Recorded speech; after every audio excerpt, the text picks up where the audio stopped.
Hello, Firebreathers out there. Once again, Thomas from the Netherlands. Unite and ignite, and something that's bothering me. So far, so good. The biggest gathering last year of people that I taught to Firebreathe was 100 people.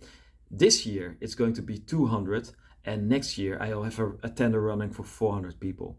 What's bothering me in this regards is, for me, stepping into the car to teach 100 people to Firebreathe is just the four of us drive over, 1 in 25, easy peasy. Same for 8 people to train another 200. And next year, 400, it's just another day in the office for me.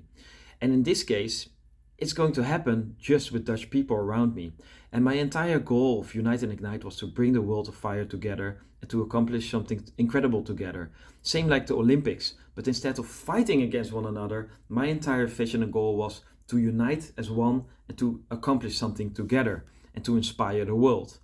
So far, that's something that still can happen, but I need your opinion in this regards. If Fierce is going to take place in the Netherlands with the corporate group, do you want to come over? And so, if so, how far in advance do you need to be notified if you do want to come over? And third, is it just for the day that you show up to be on the field, fire breathe, and then you take off and do whatever else you want to do? Or if you come together, do you want to spend time together, have a whole venue, a whole experience with the campfire pit, and also the experience to connect with people from all over the world? And last but not least, if you do come over, is it just to have fun and fire breathe there, or do you want to teach? Those basic questions I'm going to ask in the form down below. In case you're wondering who I am, I'm a fire breather by heart.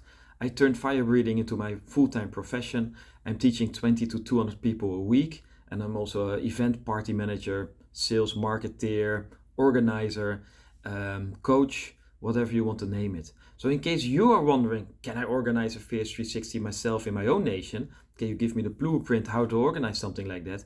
Hell yeah, I would love to help you with that. Just reach out to me so I can give you some more information.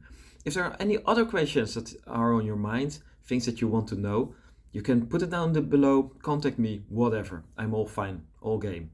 And last but not least, thanks for watching. If you want to know more about what I do, down below I'll show you some links to some of my channels so you can have a watch and experience the stuff that I'm doing here in the Netherlands. So far, so good. Thanks for watching. Take care. Take care. Thanks for watching. Love to hear from you. Goodbye.